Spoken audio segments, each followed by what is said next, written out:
एक बहुत प्रिय प्रसंग है मेरा। स्वामी श्री हरिदास जी महाराज जब वृंदावन में विराजते थे, बिहारी जी प्रकट हुए कुछ महीने हुए थे बिहारी जी को।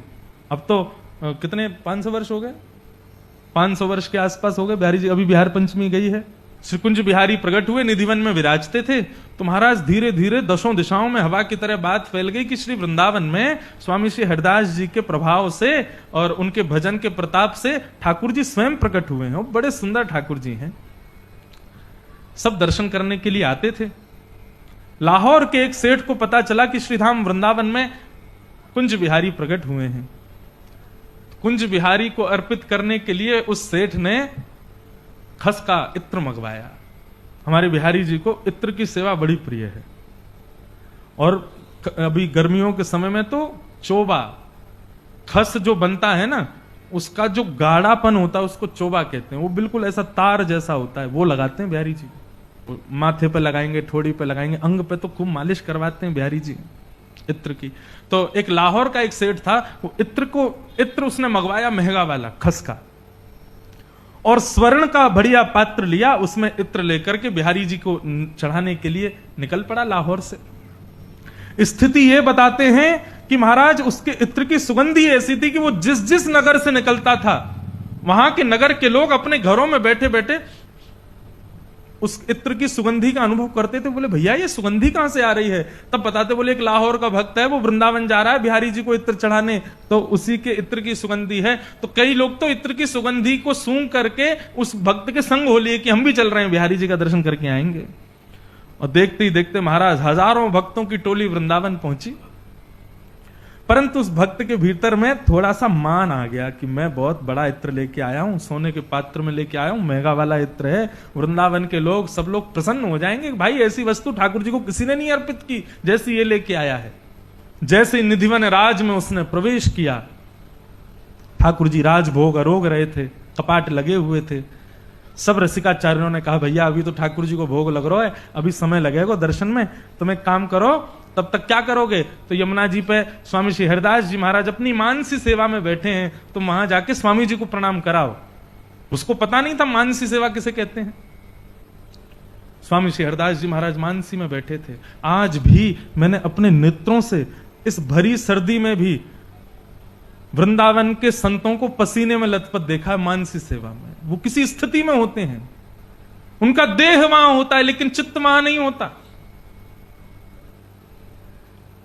जैसे ही वो भक्त पहुंचा तो स्वामी श्री हरिदास जी महाराज बैठे थे मानसी सेवा में, कभी हिल रहे हैं, कभी मुस्कुरा रहे हैं, कभी कोई भाव मन में, अंदर ही अंदर कुछ कुंज की लीला चल रही है। उसको थोड़े अपने इत्र का मान था, उसने स्वामी जी को प्रणाम किया और थोड़ा समीप ना इत्र रख दिया और इत्र का ढक्कन और खोल दिया ऊपर से कि सुगंधी आ जाए तो इस स्वामी जी के नेत्र खुलेंगे तो ये पूछेंगे भैया सुगंधी कहां से आई, तो मैं बताऊंगा मैं लेके आया हूं। और स्वामी श्री हरिदास जी महाराज थोड़ी देर तो चिंतन करते रहे और थोड़ी देर में ही ना जाने क्या हुआ, ऐसे रेत को आसपास अपने खोजने लगे, कुछ खोदने लगे। तभी वो इत्र के पात्र पर उनका हाथ पड़ा, उन्होंने उठाया, उठा करके सीधा उसको यमुना जी में फेंक दिया। पूरे इत्र को स्वर्ण के पात्र के सहित फेंक दिया। वो भक्त तो देखता रह गया, इतना महंगा इत्र इतने महंगे पात्र में लेकर के आया मैं, और अभी ठाकुर जी को चढ़ा भी नहीं था और ये बाबा ने फेंक दिया। एक बार भी ये विचार नहीं किया कितना महंगा है, क्या है ये कैसी स्थिति है भैया। वो स्वामी श्री हरिदास जी को पकड़ने के लिए, कुछ पूछने के लिए जाने लगा तो वैष्णवों ने रोक दिया, बोले अभी स्पर्श मत करना, स्वामी जी मानसी में। अब उसको क्या पता मानसी क्या होती है। वो तो मन ही मन सोचने लगा मैं बहुत बड़ी गलती हो गई मुझसे, बहुत बड़ा अपराध हो गया, इतने रुपया तो अपने घर में खर्च कर देता मैं, और ये कौन से बिहारी जी आ गए हैं, इनके लिए इतना महंगा इत्र लाया और ये मैं उनको अर्पित भी नहीं कर पाया, ये बाबा ने पूरा फेंक दिया यमुना जी में। मन ही मन सोच रहा था अभी चला जाऊंगा वापस और जीवन में कभी वृंदावन नहीं आऊंगा। तभी स्वामी श्री हरिदास जी महाराज के नेत्र खुले, प्रणाम किया, और प्रणाम करके जब नेत्र खोल करके आसपास देखा तो वो भक्त बैठा था। उसने प्रणाम किया। स्वामी जी बोले बिहारी जी का दर्शन किया तुमने? नहीं अभी राजभोग पा रहे हैं, जाओ जल्दी जाओ, ठाकुर जी के दर्शन खुल गए, दर्शन करके आओ।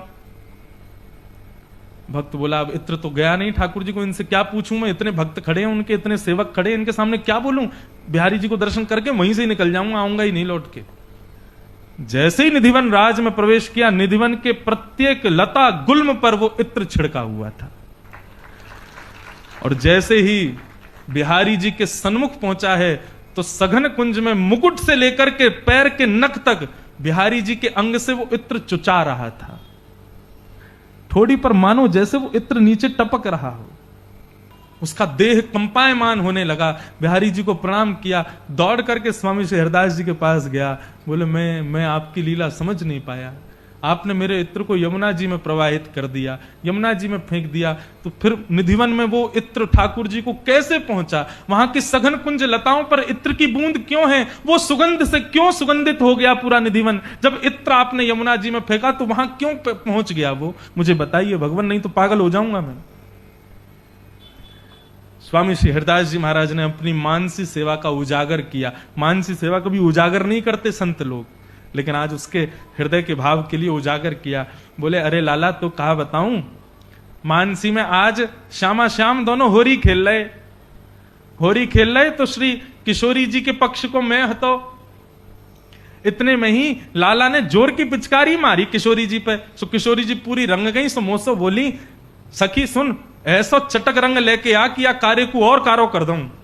तभी मैं खोजवे के काजे निकलो कि भैया कहीं कोई चटक रंग मेरे। इतने में ही तेरे द्वारा अर्पित वो इत्र मेरे हाथ में आ गयो। मैंने किशोरी जी को दे दिया और किशोरी जी ने श्याम सुंदर पे फेंक दियो और ठाकुर जी को अर्पित है गए। बोलो कुंज बिहारी लाल की, श्री वृंदावन बिहारी लाल की।